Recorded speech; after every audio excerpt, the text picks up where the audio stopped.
Hey, what's up guys? My name is Kabir and you are watching my channel Editing Files। तो guys आज इस video के अंदर हम बात करने वाले हैं कि आप रेप्लिकेंट के अंदर कैमरा कैसे ऐड करोगे और उस कैमरे की क्या क्या सेटिंग्स हैं उनको कैसे यूज़ करना है। तो गाइस आप देख सकते हो मैंने यहाँ पे एक सीन सेट करके रखा है जैसा आपको दिख रहा है, और इसी सीन के ऊपर बेसिकली मैं आपको बताने वाला हूँ कि आप किन किन तरीक़ों से कैमरा ऐड कर सकते हो और कैमरा की क्या क्या प्रीसेट हैं वगैरह, इन सब के बारे में मैं आपको डिटेल में बताने वाला हूँ। तो मैं यहाँ से कैमरा प्रीव्यू को अनलॉक कर लेता हूँ।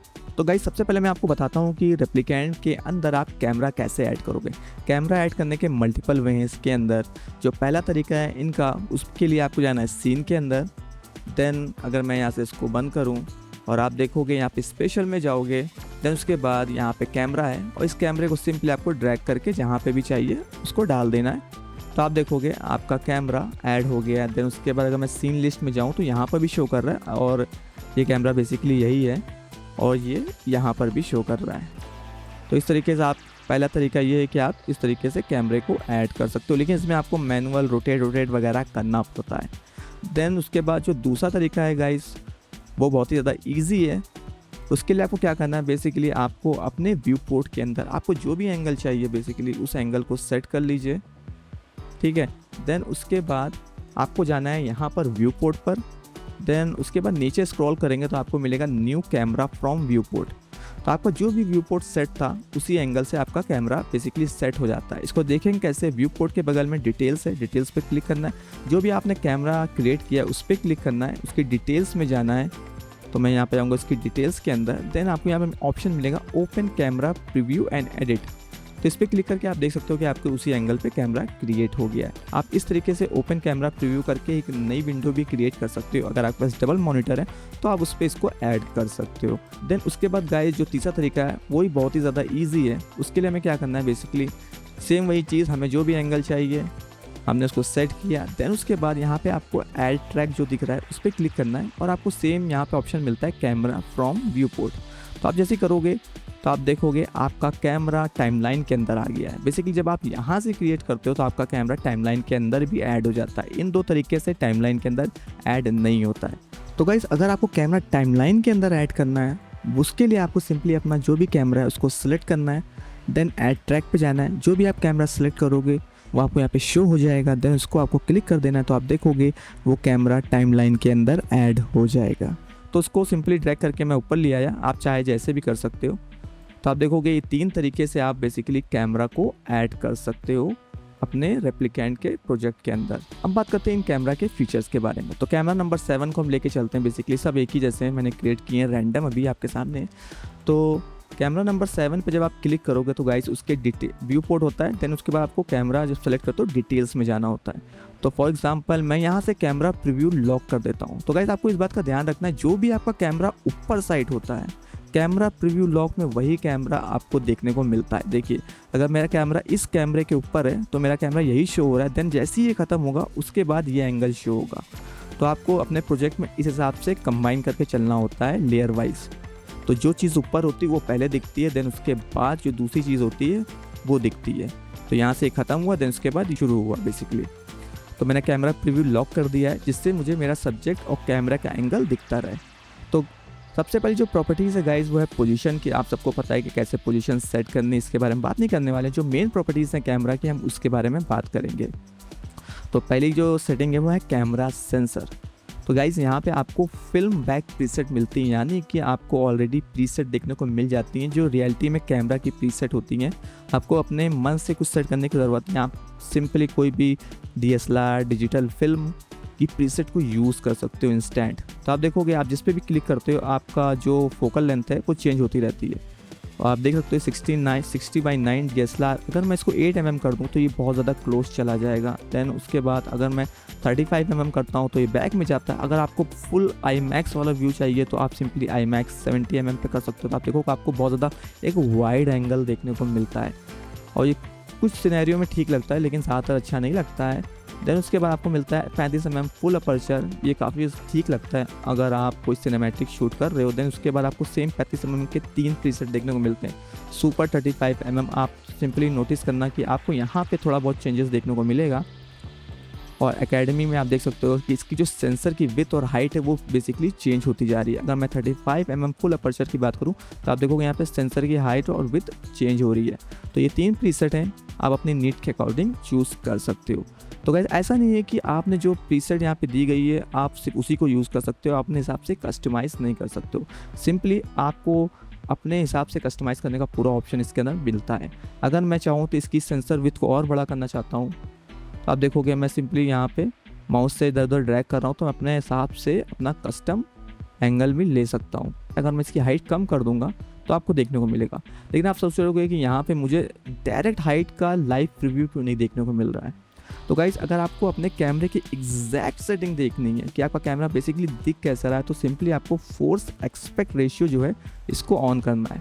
जब आप इसको ऑन करते हो ना तो उससे आप आइडिया लगा सकते हो एग्जैक्ट आपके जो सेंसर की हाइट और विड्थ है वो क्या है और आपको फाइनल जो है वो प्रीव्यू कैसा देखने को मिलने वाला है। तो सेंसर की जो हाइट है आप देख सकते हो, अगर मैं इसकी हाइट को कम करता हूँ तो मुझे काफ़ी ज़्यादा वाइड एंगल सिनेमैटिक लुक देखने को मिलता है। अगर मैं इसकी विड्थ को बढ़ाता हूँ तो आप देखोगे ये सब्जेक्ट थोड़ा क्लोज आ रहा है, लेकिन इसकी अगर मैं हाइट को और कम कर दूंगा तो आप देखोगे और भी ज़्यादा वाइड एंगल और ये एंगल काफ़ी ज़्यादा देखने में अच्छा लग रहा है। तो इस तरीके से आप फोर्स एस्पेक्ट रेशियो को ऑन कर सकते हो, ऑफ कर सकते हो, ये टोटली आप पे डिपेंड करता है। तो मैं इसको ऑन करूँगा, आगे मैं बताऊँगा कि रेंडर के समय क्या सेटिंग रखनी है। देन उसके बाद गाइस आता है फोकल लेंथ। ये बेसिकली डिपेंड करता है आपके इस सेंसर विड्थ और हाइट के ऊपर। तो आप देखोगे मैं अगर यहाँ से विड्थ को चेंज कर रहा हूँ तो FOV यानी फील्ड ऑफ व्यू अपने आप चेंज हो रहा है और फोकल लेंथ और FOV दोनों आपस में कनेक्ट है और ये इसके साथ कनेक्ट है। अगर मैं यहाँ पे फोकल लेंथ चेंज करूँगा तो आप देखोगे FOV अपने आप चेंज हो रहा है। देन उसके बाद गाइस यहाँ पे आर्म लेंथ का कोई यूज़ नहीं फिलहाल, बेसिकली मैं आपको बता दूँ।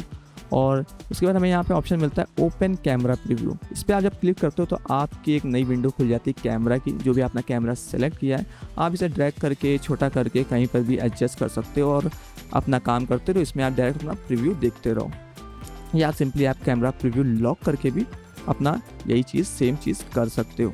देन उसके बाद गाइस हमें ऑप्शन मिलता है open camera preview and edit का। इस पर क्लिक करके आप बेसिकली कैमरा एंगल को अपडेट कर सकते हो। एक बात का आपको ध्यान रखना है, जैसे ही आप यहाँ पे क्लिक करोगे तो ये ओपन कैमरा प्रीव्यू एडिट अपने आप बंद हो जाता है और जब आप इस पर क्लिक करते हो डायरेक्ट आपको इस पर जाना है, अपना जो भी एंगल आपको चाहिए उस पर वहाँ पर आप चले गए। देन उसके बाद अपडेट कर दिया। अगर आपको कैमरे में की फ्रेम लगाना है बेसिकली तो आप डायरेक्ट यहाँ से भी लगा सकते हो या सिंपली यहाँ से ट्रांसफॉर्म पोजीशन और रोटेशन ऐड करके भी लगा सकते हो। यहाँ से करोगे सेम वही चीज़ है। अब देखोगे मैंने यहाँ पे क्रिएट की पर क्लिक किया तो अपने आप की फ्रेमिंग लग गई। अब मैं कैमरे को थोड़ा सा आगे ले जाऊँगा यहाँ पे तो आप देखोगे मैं यहाँ पे क्लिक करूँगा क्रिएट की तो अपने आप एक की लग गई। अब आप देखोगे ये एंगल मेरा अपने आप बेसिकली कैमरा मूवमेंट शुरू हो गया है। देन उसके बाद गाइस ऑप्शन आता है यहाँ पे हमारा फोकस सेटिंग का। तो आप देखोगे अभी मेरे कैमरे में कैमरा नंबर 7 में सब कुछ फोकस में। अगर मैं चाहता हूँ मैं सब्जेक्ट पे सिर्फ फोकस रहे तो यहाँ पे हमें 3 ऑप्शन बेसिकली देखने को मिलते हैं। पहला डिसेबल यानी कोई भी फोकस नहीं। दूसरा है मैनुअल फोकस। मैनुअल फोकस अगर आप सेलेक्ट करते हो तो आपको मैनुअल ही इसे एडजस्ट करना होगा और अपने सब्जेक्ट को फोकस में जहाँ पर भी आप चाहते हो इन प्रॉपर्टीज़ को चेंज करके आपको अपने सब्जेक्ट को फोकस में या डी फोकस जैसा करना है आप कर सकते हो। यहाँ पे अपर्चर का ऑप्शन देखने को मिल जाता है। बेसिकली गाइस अपर्चर वो है कि जो चीज़ फोकस में उसके पीछे जो ब्लर आपको देखने को मिल रहा है वो कितना ज़्यादा रहे। वैल्यू जितनी ज़्यादा कम होगी ब्लर उतना ही ज़्यादा होगा। अपर्चर 1.8 के जो आपको पता ही होगा लेंस कितने महंगे आते हैं। अगर आपको 1.4 का चाहिए तो और भी महंगा आता है, उसमें आपको बहुत ही अच्छा ब्लर बैकग्राउंड देखने को मिल जाता है। तो अपने हिसाब से आप कस्टमाइज़ कर सकते हो 1.4, 1, 2.8, 2.4। यहाँ से आपको जितना ब्लर चाहिए अपने सब्जेक्ट के बैकग्राउंड में आप उसे यहाँ से सेट कर सकते हो।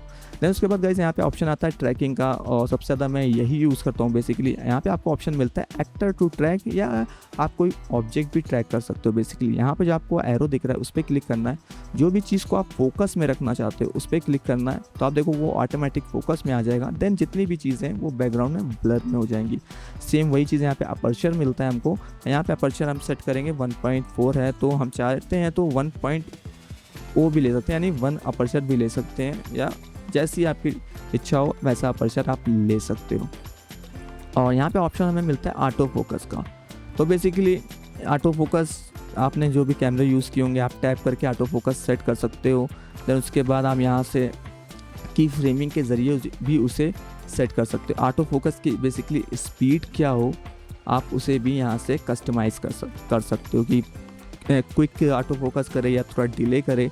ऑटो फोकस आपको कैसे करना है, यहाँ पे आपको की फ्रेमिंग दी हुई है, यानी कि आप एक सब्जेक्ट से दूसरे सब्जेक्ट की तरफ जाते हो, आपको ऑटो फोकस चाहिए। एक रियलिस्टिक जो होता नहीं, आपने देखा होगा कैमरों के अंदर जब एक सब्जेक्ट से दूसरे सब्जेक्ट पे वो फोकस करता है तो धीरे स्लोली वो जाके ब्लर से फिर फोकस में आता है। वो चीज़ें आप की फ्रेमिंग के ज़रिए यहाँ से एडजस्ट कर सकते हो। ऑटो फोकस के ज़रिए लुक काफ़ी अच्छा आपको मिलने वाला है। तो गाइस यहाँ पे हमें तीसरा ऑप्शन मिलता है लुक एट। यहाँ पे ऑप्शन मिलता है look at method local centre.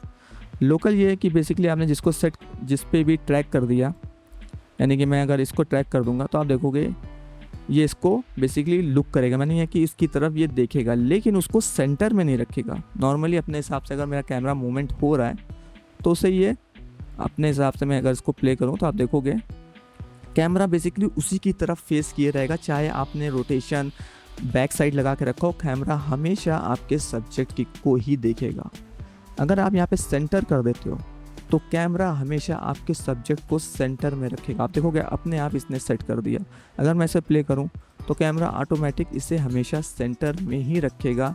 आपने चाहे जो भी की फ्रेमिंग लगाई हो, आपका सब्जेक्ट हमेशा सेंटर में ही रहने वाला है। मैं इसे यूज़ नहीं करता हूँ, बेसिकली कभी कभी यूज़ करता हूँ जब मुझे सर्कल में या कोई शॉट चाहिए होता है तब मैं इसे बेसिकली यूज़ कर लेता हूँ। लुक एट स्पीड, कितनी जल्दी वो रिस्पॉन्स करे वो अपने हिसाब से आप इसे कस्टमाइज़ कर सकते हो। चेंज कैमरा टारगेट, यहाँ पे क्लिक करके आप अपने टारगेट को चेंज कर सकते हो, यानी कि वो किस तरफ देखे। सिंपली अगर मैं चाहता हूँ कि यहाँ से इस साइकिल को देखे तो आप देखो इस साइकिल की तरफ इसका कैमरे का एंगल चेंज हो गया। इस तरीके से आप बेसिकली कर सकते हो। देन उसके बाद गाइज यहाँ पे look at offset, look at rotation का ऑप्शन है, यानी कि कई बार ऐसा होता है कि हम अगर यहाँ से सेंटर पे करते हैं तो कैमरा बेसिकली क्या करता है, इसको हमेशा सेंटर में रखता है, जो कि हमें नहीं चाहिए। हमें चाहिए कि कैमरा सेंटर में तो रखे लेकिन थोड़ा सेंटर से हटा के रखे। तो हम क्या करेंगे, लुक एट ऑफसेट का यूज़ करेंगे। यहाँ से हम इसकी पोजिशन को आप देखोगे कस्टमाइज़ कर सकते हैं। हालांकि ये भी की फ्रेमिंग में है लेकिन आपको दिख रहा होगा कि हम इसकी ऑफसेट को चेंज कर सकते हैं बड़ा इजीली। अब हमारा सब्जेक्ट हमेशा लेफ़्ट साइड में ही रहेगा कैमरे के। इस तरीके से आप की फ्रेमिंग के ज़रिए या नॉर्मल आपको अगर स्टिल शॉट है तो आप अपने हिसाब से सेट कर सकते हो। देन उसके बाद गाइस ऑप्शन आता है हमारे पास मोशन ब्लर अमाउंट का। तो मोशन ब्लर के अंदर जब भी आपका सब्जेक्ट कोई फास्ट मूविंग सीन है बेसिकली तब आप इसका यूज़ कर सकते हो। अदरवाइज़ मुझे नहीं लगता कि इसका कोई यूज़ बेसिकली आपको होने वाला है। जब आपको लगता है कि कोई चीज़ से कैमरे के सामने से बहुत तेज़ी से निकल रही है, उसमें ब्लर चाहिए, फेक लुक नहीं चाहिए, तो अब आप इसके मोशन ब्लर अमाउंट को अपने हिसाब से बढ़ा सकते हो। जैसे कि मैंने सुपर फ्लाइंग वाले जो वीडियो बनाई है आपको आई बटन में मिल जाएगी, उसमें मैंने आपको बताया कैमरे के अंदर मैंने वहाँ पे ब्लर ऐड किया था।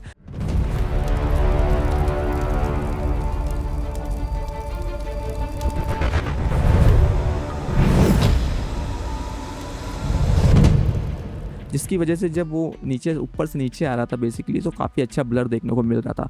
ब्लर मैक्स मतलब एक मैक्सिमम कितने ब्लर तक जाए आप इसे अपने हिसाब से, ये टोटली आप पे डिपेंड करता है, आपके सीन के ऊपर डिपेंड करता है। ब्लर पर ऑब्जेक्ट साइज ये मैंने कभी ट्राई नहीं किया। ब्लर टारगेट एफपीएस, आपको इस बात का ध्यान रखना है जो भी आप एफपीएस पे अपनी टाइमलाइन को रेंडर करने वाले हो बेसिकली वही एफपीएस आपको यहाँ पर डालना होगा।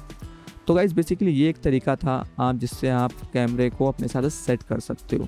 और कई बार ये होता है कि आपको वर्टिकल सीन चाहिए होता है, तो वर्टिकल सीन कैसे ऐड करते हैं बेसिकली मैं आपको दिखाऊं कि यहाँ पे मेरा वाइड है।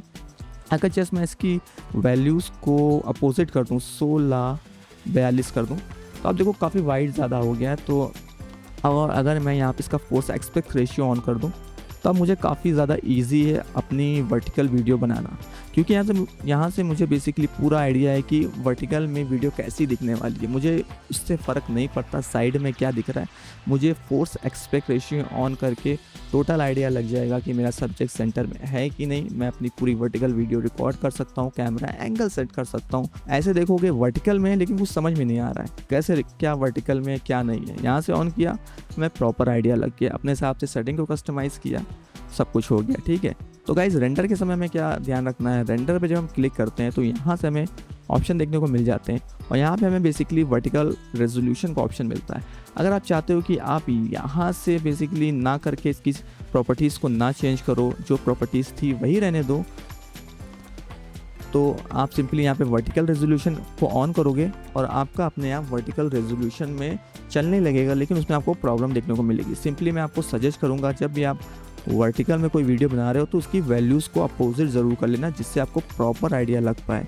देन उसके बाद अगर आप चाहते हो कि जो एस्पेक्ट रेशियो आपने सेट किया है बेसिकली उसी एस्पेक्ट रेशियो में ही रेंडर हो, साइड वाइड का वगैरह ना दिखाई दे, तो आप इस फीचर को जो आपने यहाँ पे ऑन करके पूरी वीडियो क्रिएट की है तो उस फीचर को हम यहाँ पे भी ऑन कर सकते हो। तो इससे बेसिकली क्या होगा, वो उसी एस्पेक्ट रेशियो को सेट रखेगा, साइड की चीज़ों को बिल्कुल भी नहीं लेगा। ठीक है, तो गाइस ये था बेसिकली एक आइडिया जिसकी मदद से हम लोग ने ये जाना कि रेप्लिकेंट के अंदर हम लोग बेसिकली कैमरा को कैसे ऐड करते हैं, उसकी प्रॉपर्टीज़ क्या हैं। तो गाइस अगर आपको ये वीडियो पसंद आई हो तो आप इसे लाइक ज़रूर कर दीजिएगा, और अगर आप मेरे चैनल पर पहली बार आएँ तो मेरे इस चैनल को सब्सक्राइब कर लीजिएगा, क्योंकि मैं रेप्लिकेंट और वीडियो एडिटिंग से रिलेटेड वीडियोस लाता रहता हूँ। जब तक के लिए टेक केयर, बाय बाय।